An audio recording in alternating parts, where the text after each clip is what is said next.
Thank you so much for coming to this. This is a very special moment for me because I get to talk to my hero, Weird Al Yankovic, who has the #1 album on the Billboard charts.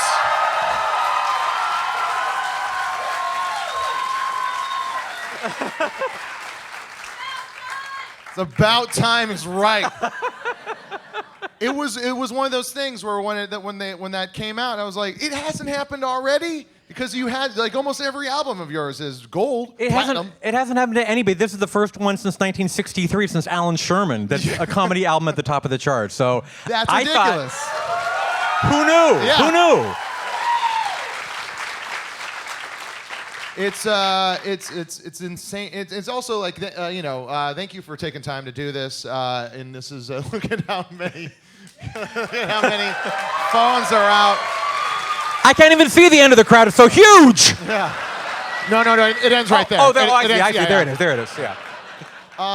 There's a thing that I like to say this about. I believe in time travel in a way that I'm getting to meet you now because of you. Because of you inspiring me to get into comedy as a kid and making it seem like, I felt so cool for being into Weird Al. I don't know about you guys, but like,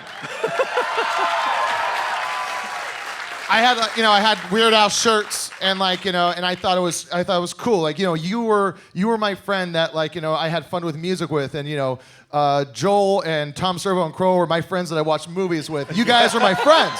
Right. And because of you inspiring me to show me that I can take all the things I like and make a career in comedy, because of the things that you inspire me to do, I now get to meet you, and I think that's time travel, and I'm so thankful to call you a acquaintance. Oh, thanks. Well, I'm glad I was your friend before I was your friend. Yeah. But we're gonna have a chit chat, and then we will just a casual chat. Shall we? Where do you get your ideas well, from? Where do you get your ideas from? Well, you're just oh you're funny ideas. We're very casual. Yes. I'm so casual. Oh my. Very casual. Very casual. Hello. I think it's incredible. Also, you just announced that this fall, the 25th anniversary of UHF Blu-ray will be coming out. That's right. Yes.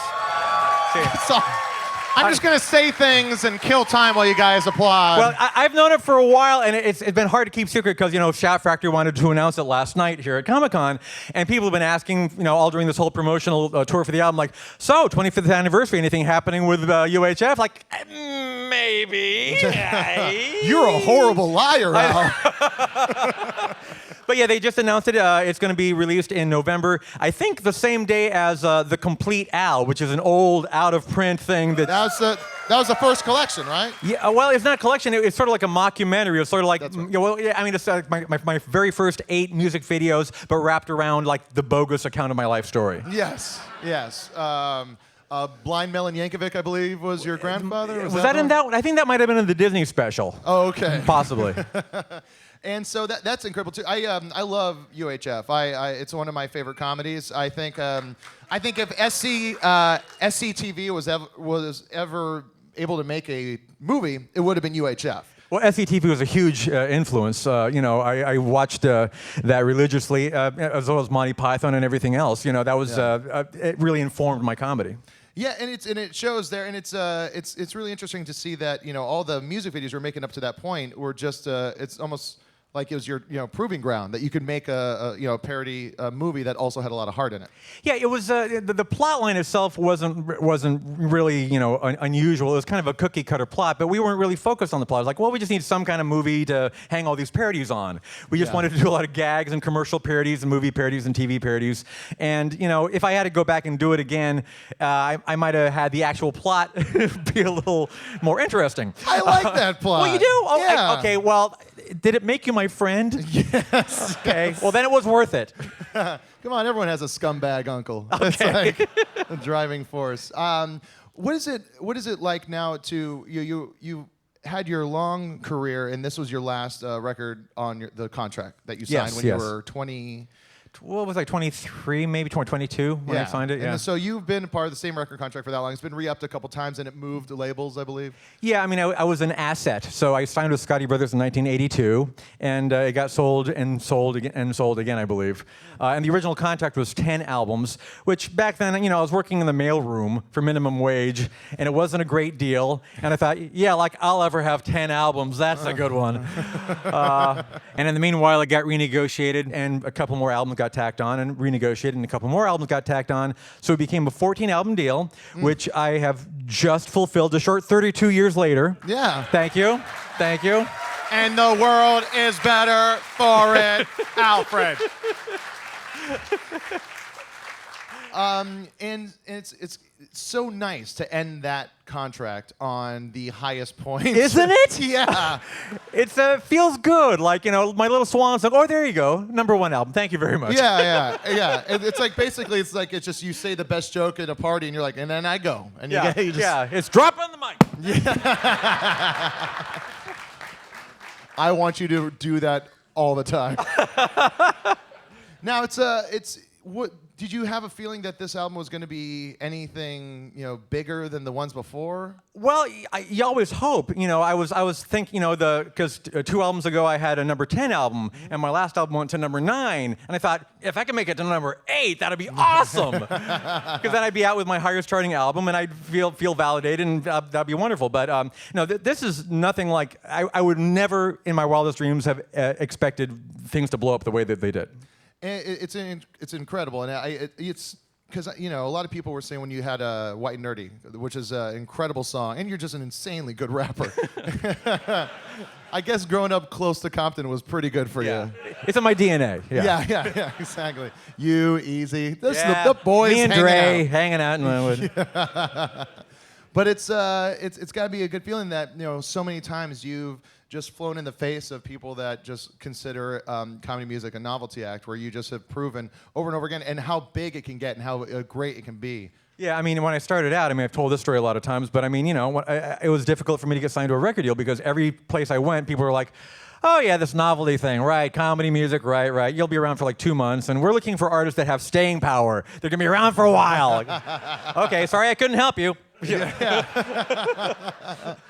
And what, like the idea of going towards comedy music, it's as opposed to just making songs of like the music you liked. Was the parody the first idea of making an original song, or was it more of just you wanted to just make music and kind of make it funny? I'd always done kind of funny music, and I'd been doing both the parodies and the originals. I think the very first song that I sent Dr. Demeno was an original song called Belvedere Cruising. That's right. Which was it was an original song about the family car. It was a big black 1964 Plymouth Belvedere with red upholstery and push button transmission. It was like it was a bomb. It was amazing. Yeah. That's quality living, friend. Yeah, and Dr. Demeno thought it was unique for a teenage boy with an accordion to be writing a song about his car. So he played it on the radio. And then it just the stuff that really started picking up on the show, though, was when you did My Bologna, right? Right. Well, that was the first, actual hit. Before that, it was like me changing my voice. Yeah, I want to hear that Weird Al song on the radio. Who's this, Al? Oh, got me again. What's your? But that was the first time other people actually wanted to hear it. Yeah, that's incredible. And it's and if you guys haven't read the book, Weird Al the book. Which catchy is title. Really good. Says what it is. It does. Yeah.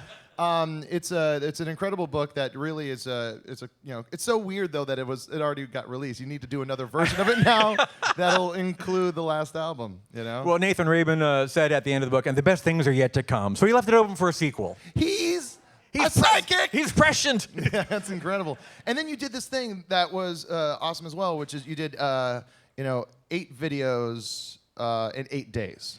No, it was nine videos, 9 days. That was the hashtag. No. You did there was 8. I'm pretty sure because I remember the hashtag. 8 videos, 8 days. It was not. Oh wait.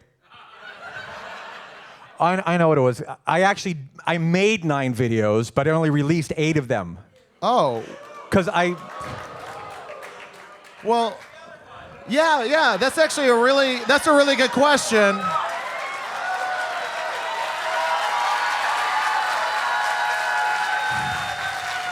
Thing is, I brought it with me. Do you want to see it? Oh, you brought it with you. So I guess this is the world premiere of the ninth video. Well, you guys are the only people that are going to see it, so I hope you like it. Here it is.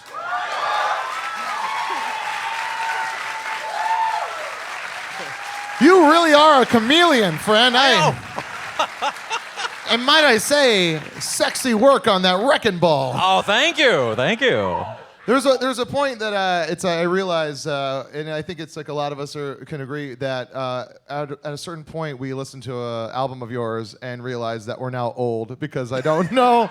I don't like on the new album. I was like, this is another original. So I was like, no, it's one of the biggest songs in the country. I'm like, oh, I'm out of touch. And that's, you're able to re-up it every single time and stay in touch with it. That's got to be exhausting, listening to just this pop music for so long and to be so invested. It's part of my job description. I have to be aware of what's happening on the charts, and I listen to Top 40 radio. I appreciate it and I enjoy it. Okay, it wouldn't be my first choice of what to listen to, but I'm a fan of it and I don't mind it. And that's another interesting thing is that you're an incredible music fan. It's and that's why I always really appreciate that you have a lot of deep cuts. Tony OK. You have song style parodies of that band. And when you are just listening to music, what do you put on?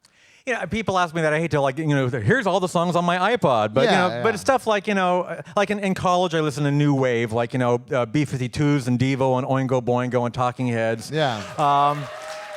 So you've kind of been you listen to more of the alternative side of it. The alternative stuff, anything that's a little left of center, kind of quirky. Yeah, and then you said when like Nirvana came out, you were just blown away by Nirvana. And had you known about them before, I was kind of following their rise up the charts, and I never thought that they would be as big as they were because it was a band that I liked, and generally that kind of stuff doesn't get to be really popular. And I thought, oh, that'd be a fun parody to do, but good luck with that Nirvana. And then they hit number one. I was like, okay, it's time. Yeah.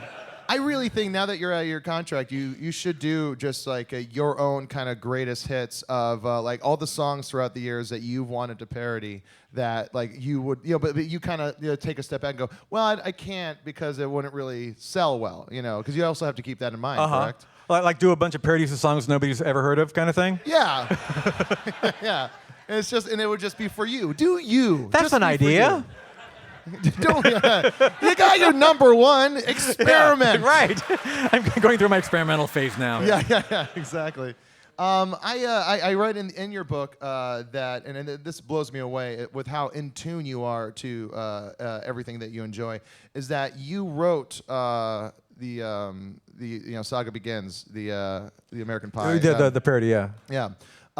You wrote the lyrics to that having not seen episode 1 of Star Wars. That's correct, yeah. Did you guys know that? He wrote that entire song, all the lyrics, without having seen it, and it was so spot on, which is kind of a weird diss to the movie. That like you're like, I got it, I know what you're gonna do. No, I'd seen the trailer, and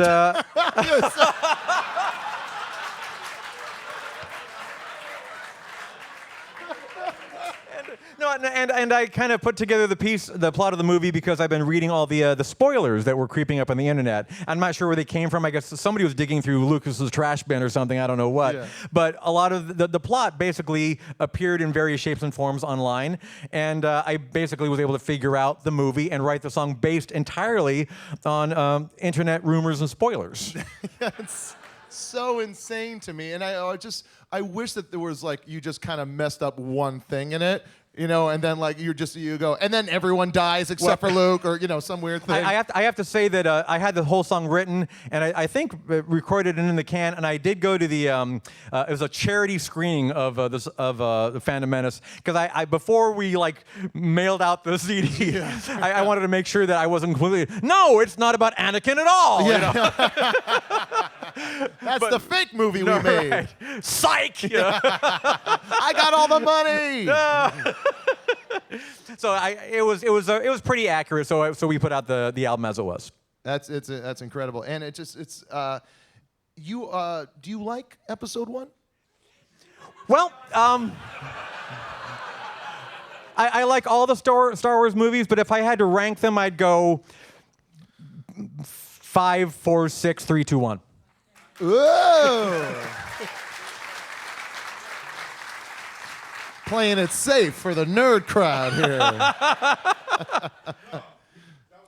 That was a good call. Yeah, no one disagrees with that. But I just love the originals. Episode 1, 2, and 3. Said no one ever. Yeah, I know, right? I do want to, in a little bit, want to open up, because there's a lot of people here that I'm sure have always had questions to ask, and a lot of people tend to ask a lot of the same questions of you. We don't want to talk about Coolio because that's a non-issue, and we don't want to, talk. Oh, actually, I do want to ask you. You mentioned it. You mentioned it on when you were on the very popular podcast Jonah Radio that. You mentioned that like when you had to research stuff that you had no idea about. I love that, like you said, you went to a Suede store when you were writing the King of Suede, which is the Police King of Pain parody, that you had to just go in there and just feel them and like take notes of all the different suedes. Yeah, there's a very popular clothing store. I don't think it's still there. Wilson's House of Suede and Leather. They had local commercials running all the time. And so when I did King of Suede, I thought, okay, I'm going to just hang around in Wilson's House of Suede and Leather for an afternoon with my notepad taking notes. And I almost got arrested. They thought I was stalking the place. I'm looking around, making little notes on every little thing in the store. Like, just the lowest stakes heist of all time. Where'd all the suede go? We should have got an alarm. And what are some other examples of the time that you knew nothing about something and you had to research? Well, I didn't know a whole lot about the pancreas. I knew a few things about it, but Really? Yes. But I thought you were smart. Did my research, and nowadays we have the internet. And back in the old days, if I wanted to write, I want a new duck, and I wanted to learn about ducks, I had to go to the local public library and check out books on ducks. Which they almost called the cops on you then They did. too. And they call me everywhere I go. I'm this far away from being arrested. And that I love that too. I love that you always kind of you'll take sweet things and make them very dark, or dark things and make them really sweet. Right. It's one of my favorite things about that yourself. ironic juxtaposition. Oh, isn't it crazy? Isn't it crazy? But it's everyone tends to say that you have a family show, which you do. You don't swear, but that's like. But it gets dark. It gets way dark sometimes. It's way worse than swearing sometimes. It's like there's like families and kids, and he's talking about like tying decapitation, girls up. yay! Like Melanie, those were the good old days. Those are like, and then there's like people there with their kids going, "Is this guy?" Yeah, he didn't swear. Yeah, he didn't swear. It's a very American thing. Yeah, it's like as long as you don't show any boobs, we're good. And that's another thing. Your shows are. It's the Scotty from Anthrax has been quoted as saying the Weird Al Yankovic live show is the loudest show he's ever Did he say attended. that? He says Dave the loudest Grohl show. said that too. Really? That's insane. It's not that loud, is it? It's pretty loud. It's loud. Have you guys seen Weird Al live? I Now guess it's like that, but times a million. I guess it's loud for a comedy show. It's like louder than Louis C.K. Sure. Yeah. But it's such a huge show, and that's I'm going to tell you just a real quick personal thing. When Eric Appel did a Funny or Die video called "Weird: The Al Yankovic Story," With Aaron Paul and Aaron Paul from Breaking Bad was in it, Matt Jones, and I got to play the bass player in your band, and I thought like this is incredible. This is so.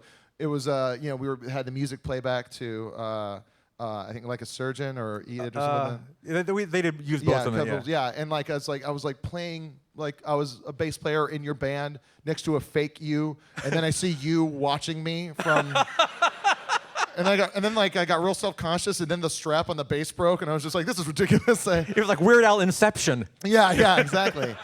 But then for me to go see your show at the Orange County Fair, and you use that now in your stage show, and I saw it in the stage show, and I'm in it, and I have a line in it, and I probably the only person that's ever been to one of your shows. I started to sob. I was crying so much, where it's like I was watching it with my wife, and like I saw it on. I was like, and I started squeezing her hand, and then she like rubbed my hand. I was like, my life is real weird. Yeah. And that was more for me than it was for you guys. I apologize. I kept on. I was so scared. I was like, I just got to get out of the way of this thing. People are here to see you, not Chris Hardwick's friend. We love you, Jonah. Oh, thanks, Sal. But yeah, I actually would like to start taking, because we'll take some questions, and I think that will help guide the conversation. So I think there's mics on either side if you guys want to start getting in line, and so everyone can hear you.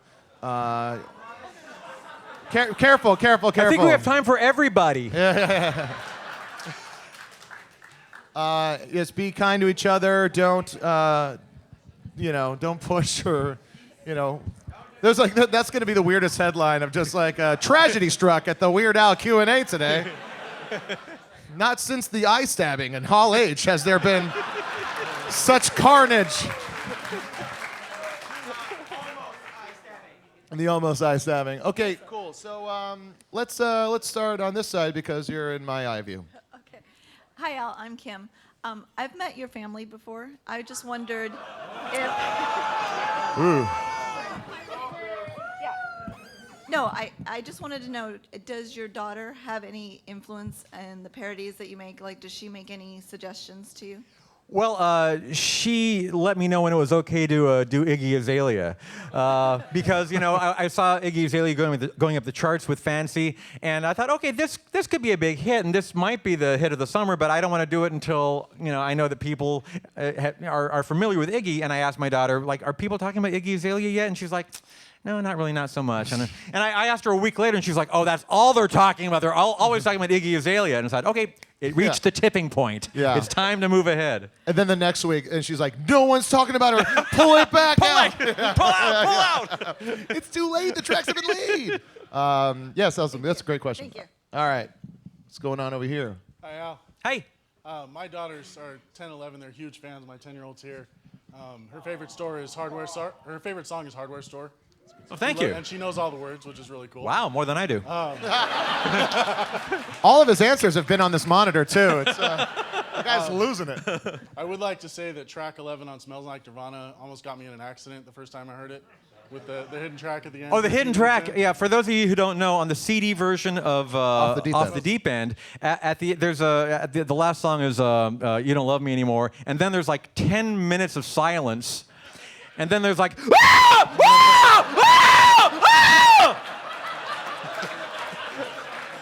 So I've. You monster. So I've heard about cars going off the road. But who's just sitting there for 10 minutes with silence, going, well, that's the end of that. I got to wait for the tape to turn over. And that's a bummer. The hidden tracks on CDs. That, kids don't get that. That was the these thing days. for a while. Yeah, it was. Yeah. Which, like Nirvana did on the first pressing of CD, they had Endless Nameless, which was just a long, drony song. So, yeah. But I would like to say that, on a safer note, the originals and Weird Al playlist that we've created of all your stuff is great. Saved us on road trips so many times. Keeps the kids from complaining. Nice. It's awesome. I've also made originals playlist greatest hits as well. Yeah. Who else has done that? Yeah.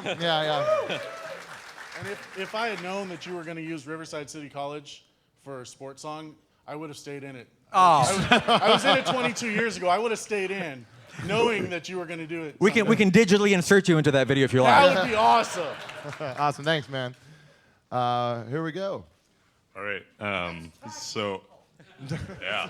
So I don't know if you can see our cosplays here, but you have greatly inspired us by your song Tacky. And so that's what we decided to dress like today for this panel. I approve. Very nice. Very nice. But we're actually both musicians. This is my brother Tim. Hey, Tim. And this is Andrew. Yeah. This is my brother Andrew. Yeah. Sorry. And we're just wondering, in the business of writing parodies, do you find yourself more taking songs that you want to parody, or do you find concepts for a song and then find a song that fits it? Yeah, when I wrote Eat It, I had the whole song written, and then I thought, what rhymes with Eat It? What?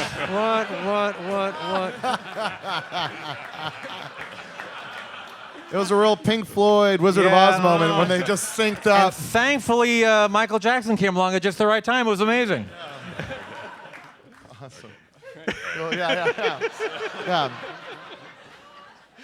How much do you pull, if anything? Because sometimes, Smells Like Nirvana, you were commenting on the band, and you tend to do that, like, same with the Lady Gaga song. Yes, the Gaga.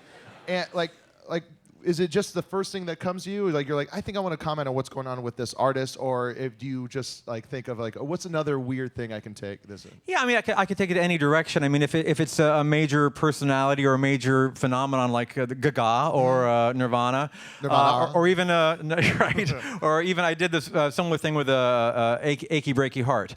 So I don't often comment on the original song or the original songwriter. I guess when I do, it's considered therefore officially satire instead of parody. Yeah, sure. But if it lends itself to that, I'm happy to go in that direction. Otherwise, it's more of a straight parody where I'm basically just using the music and doing some kind of comedic take on the hook or the title. Yeah, and that actually, Achy Breaky song might be your meanest song. It could be. There doesn't seem to be a celebration. But I'm just playing a character, Jonah. I'm playing the character of a person who doesn't appreciate the artistic stylings of Billy Ray Cyrus. I like your Now, style. that's not necessarily me. It's the character. You have to distinguish here. I'm so sorry. Okay, get it straight. Can we talk to that character?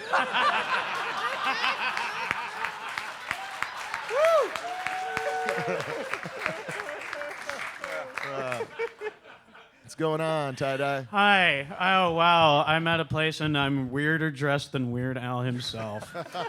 I'm incognito today. Oh, gotcha. Well, sir, then.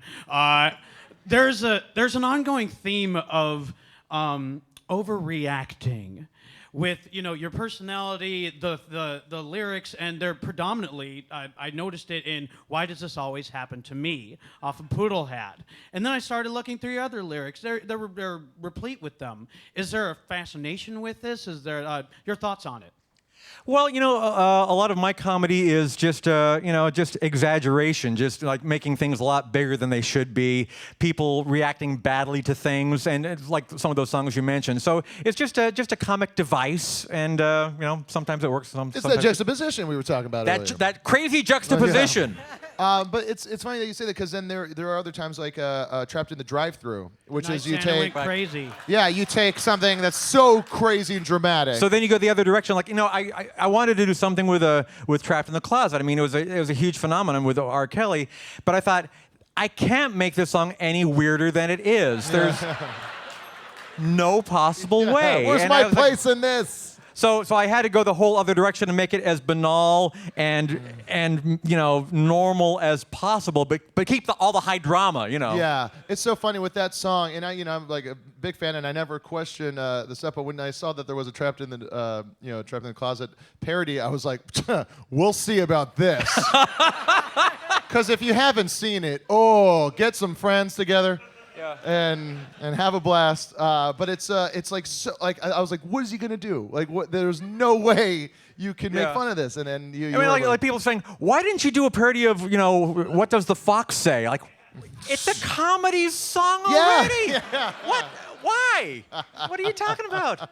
Exactly. Coming back over here. Hi, Al. I met you earlier today, and I'm a big fan. And I've been through the years with you because not only was my son a fan, my daughter, but now my grandchild. But I was just curious, what is your favorite parody of all time? I get asked that a lot, and my default answer is white and nerdy because it's the most autobiographical. I didn't have to research nerd culture too hard. In that video, you're on that Segway thing? Segway thing. And you're doing it without your hands. I'm a baller, yeah. Dude, I've never been more scared of my life than when I was on one of those things. So go unhanded was ridiculous. That's skill, friend. Yeah. That's really good.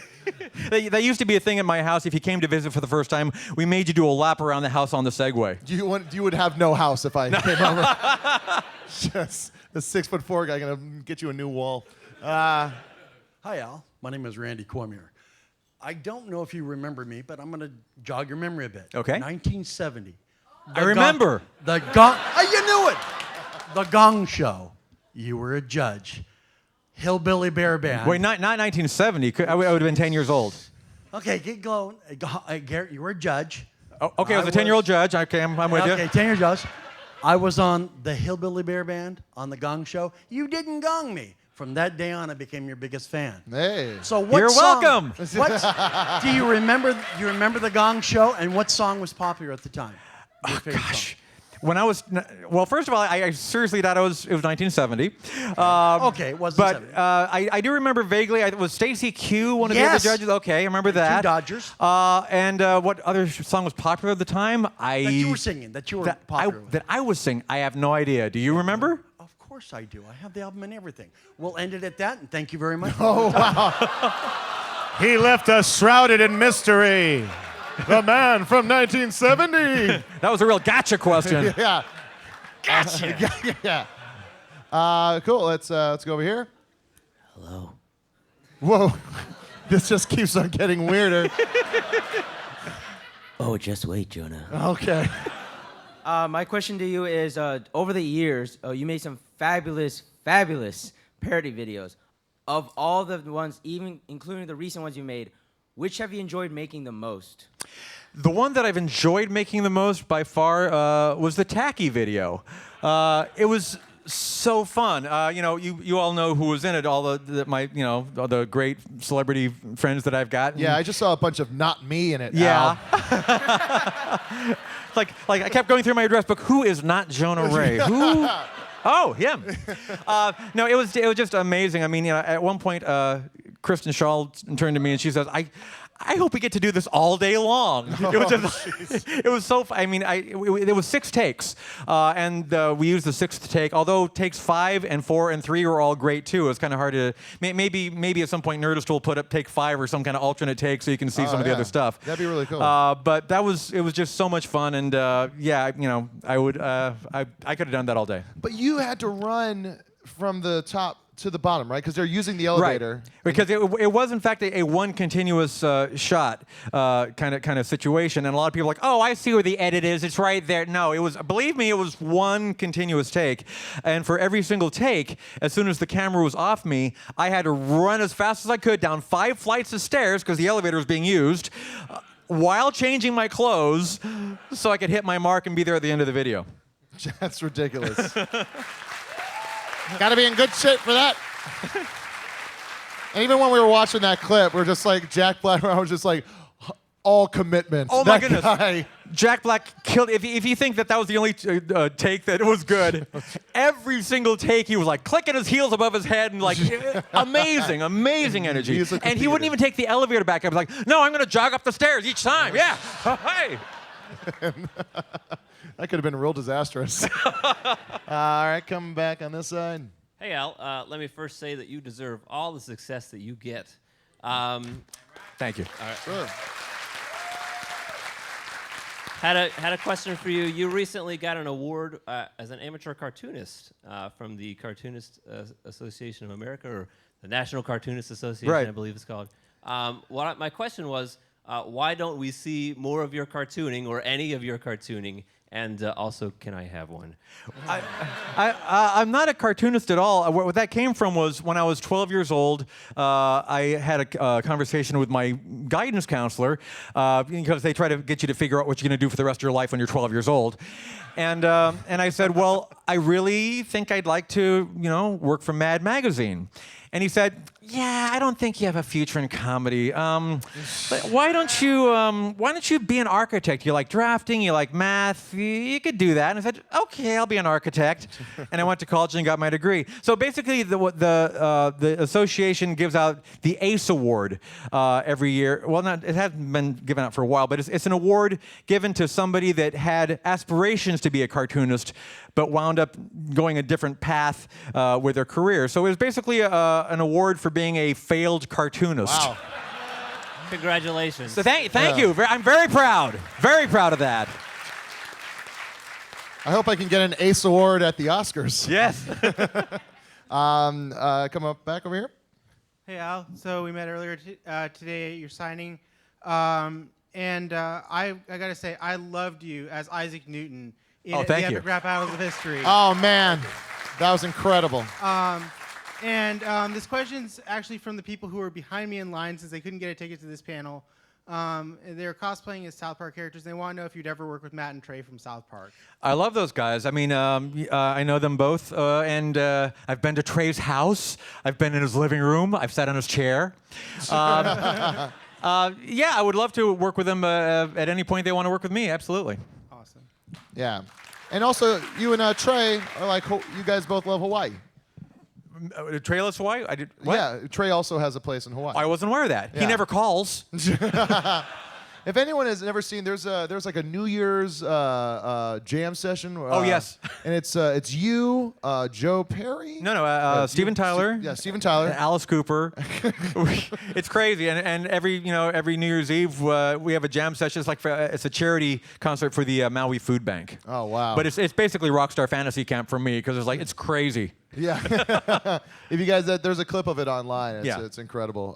You do a great job singing. Oh, that. thanks. Yeah. You're a good singer. You should try. Such an idiot. Backstage, we're all joking around, and it's like this guy over here was like, "Don't turn it into the Chris Farley show." Just, remember when you? That was great. Oh yeah, and he did have a question. He said, Oh, sorry. He said, why a red snapper? That's what he wanted to know. You know what? That wasn't in the script. Really? Yeah, the original script that I'd written called for swordfish. And they got their fish that morning in Tulsa, Oklahoma, where we're shooting it. They got it from the local fish market, and they don't have a swordfish at the fish market. They said, "We have red snapper, very tasty." So it became a red snapper. Nice. That's also where you found that actor. All right, over here.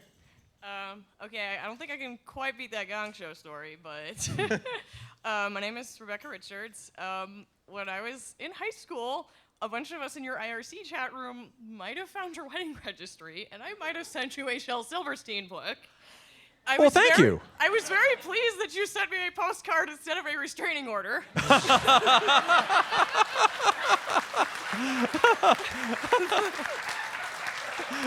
I'm kind of curious if you still have the book. Yeah, of course we still have the book. You know, it's we love Shel Silverstein, and thank you again for the lovely wedding present. It's on, it's on the evidence shelf. It came back, the postcard specifically said, "That was very unexpected." And like many years later, I was like, that is a loaded sentence. Awesome. Thank you for being very nice to a very, very young child. My pleasure. Thank you so much. Coming up over here. Hey, Al. One of my fondest memories, my first concert was 1999 Orange County Fair, where I ran around the arena with a pair of giant scissors before the concert. They let you do that? 12-year-old me. But my question is kind of based around that. With the move toward, you've talked about digital distribution away from studio albums, what's touring going to be like in the future for you, and how long do you want to keep doing it? I'd like to keep doing it for as long as people will allow me to keep doing it. I mean, you know, I'm not going to get tired of it. It's not going to ever get old for me. So when people finally say, "Okay, Al, we've had enough," then I'll maybe slow down. But I don't think it's going to affect touring so much. I mean, it's not going to be based around, you know, album releases or anything like that. I mean, basically, whenever we feel like going out, we'll go out, and there'll be, you know, hopefully some new material every time we go out to keep it fresh. But you know, all of this is kind of a new frontier for me because, you know, the album deal is finally over, and I'm just right now trying to figure out, you know, what my plans are. And, you know, everybody's like, all these interviews I've been doing, I was like, "So what are you gonna do? What are you gonna do?" I'm like, "I think I'm doing this. I don't know yet," you know. So I'm still trying to figure it out, but I'll figure out something. I promise. Thanks. Yeah. It's gonna be very exciting to see what you're able to pull off. Now Me too. Yeah. Let's just try and think of some stuff now. All right, let's spitball. What do you think? Got any ideas? Puppet show. Edison cylinders. We weren't serious.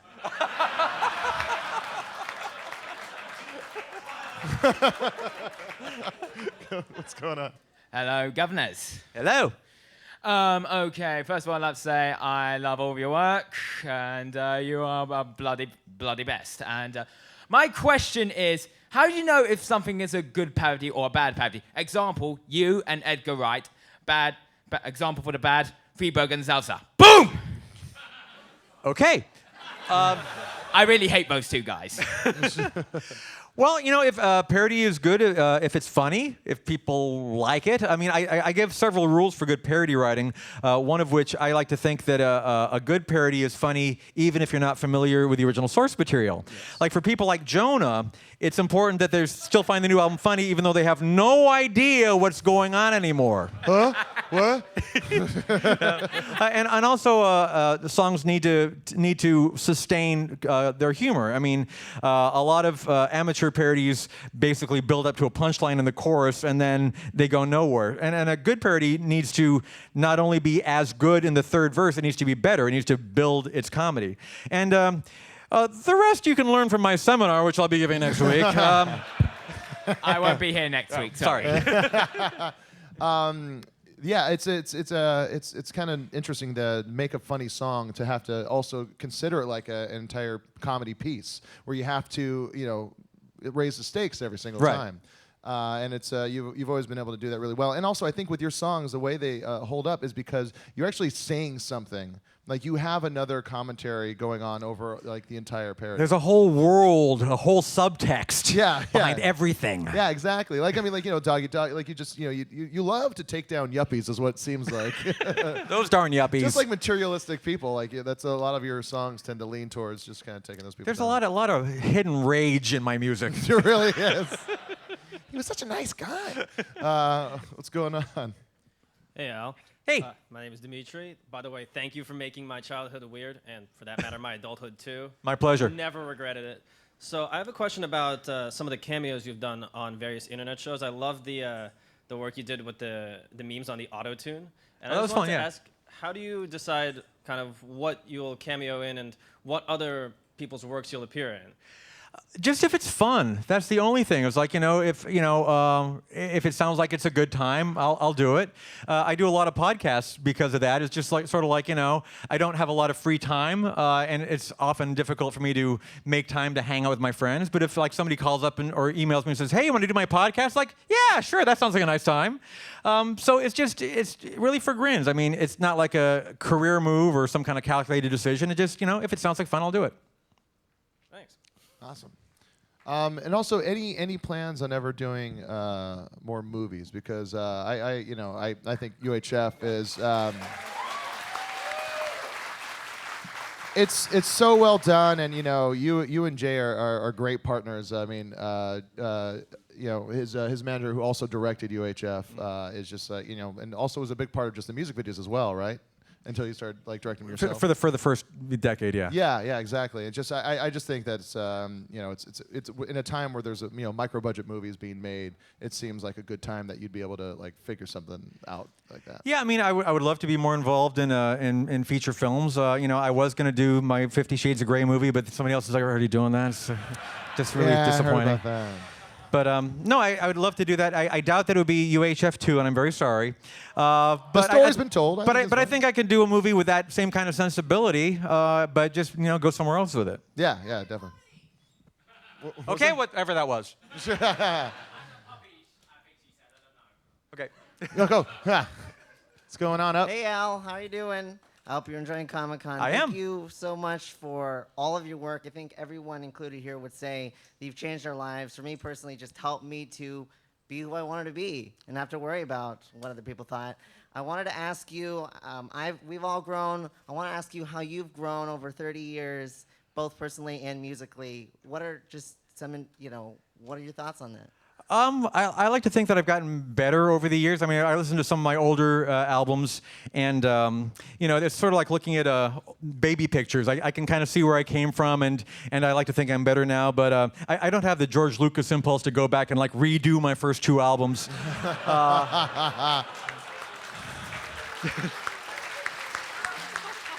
Though, I would love a dubstep remix collection of your first 2 albums. Yeah, that in your life has gotten so much more full. Like you have a family. Yeah, and, I mean, I was totally happy. I was Behind the Music made a big deal of the fact that I was pushing 40 and still single, and I was happy. I was totally happy. But then I got married to a wonderful woman. I'm even happier. And then we had a child, and I feel happier still. So I've had a nice life. That's great. What do you like better, the kid or the #1 record? Gosh, but they're so close. I just saw like a quote. You're like, I've been doing this for 30 years, and I've had the best week of my life. I was like, ooh.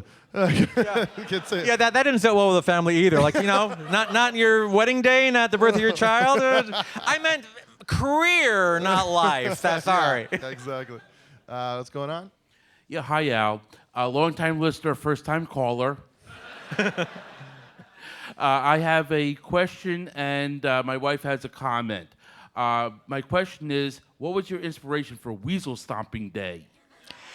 I just wanted to do a song about some kind of made-up holiday, because there's a lot of actual bizarre holidays that are on record, and it just sounded like a fun thing to do. I wanted to do that kind of '60s TV special instrumentation, like what was it, like the Grinch Stole Christmas, I guess. There are a lot of those kind of holiday specials that had that kind of really cheery, upbeat music, and I wanted to do a really dark, sick, twisted holiday with this really cheerful music.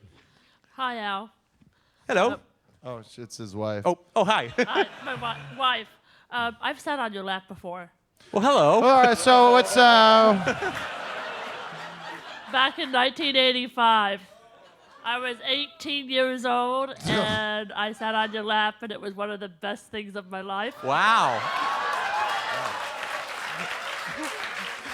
Not your wedding day to your husband that's standing right next to you? One more thing. I wanted to let you know that both my husband and I are huge fans, and we're celebrating our 17th anniversary tomorrow. Well, congratulations. That's wonderful. No better place to Thank celebrate. you for making our lives absolutely wonderful. My pleasure. Thank you. Cool. All right, we got a couple more. Hi. First of all, it's an honor to meet you, Mr. Yankovic. And I have, if you had the choice to redo one of your songs, what would you change? Oh gosh. Like I said, there's so much stuff like on my first album particularly. The first album was recorded like in 10 hours. It was just like, okay, My Blown is way too fast, but it's good enough. Keep going, keep going, keep going. So yeah, well maybe My Blown. I mean, because that was like so much faster than it should have been.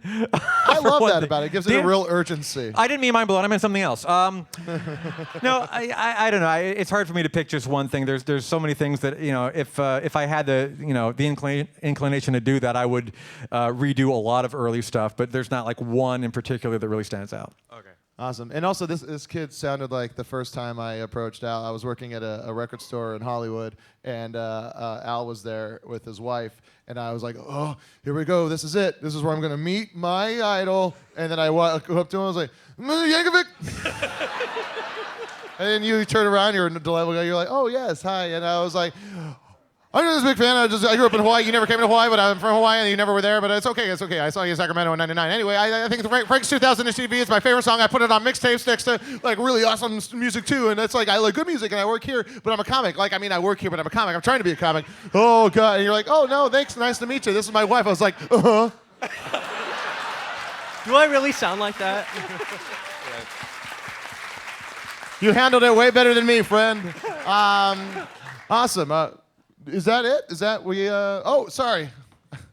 Hi, Word Al. I'm Travis from Renton, Washington. Hey, Travis. And I wonder has there ever been a song that, despite being popular, you still thought might either not make a good parody or wasn't good for you to make a parody of? The only case that's applicable is all the times when I couldn't think of a good enough idea. And that happens a lot. I mean, there's a lot of songs that would be good candidates, very popular, very catchy, all the earmarks of a good target. And I just kind of go through, every single variation on a theme, every tangent, every possible rhyme and half rhyme and pun. And I just can't think of anything that I think is clever enough or that would sustain for a whole song. So in that case, I just let it go, or I'll put it in the polka medley because everything sounds better as a polka anyway. Oh, the polka medleys are awesome. Thank you, man. Awesome, cool. Well, it's been an honor to talk to you for this amount of time in such circumstances. And also, I do want to point out that I did get you to do. I wrote a sketch for you when we were worked on Whip Soup together. And then on the new show I'm doing for Comedy Central, I got you to do a version of my favorite song of yours, "Dare to Be Stupid," with a string quartet. Yes. Yeah. And one of our other ideas was for you to do "Happy Birthday," but with an actual punk band. Right. And just trash the whole place. Yeah. Just tear it apart. And I remember we were both and Elsa was like, "Oh yeah," when Fear was on SNL. And I was like, "Yes, this is perfect. We're brothers." But thank you so much for being a friend and continuing to make music, hopefully for a very long time. Give it up for Weird Al Yankovic. Thank you. Thank you. Thank you.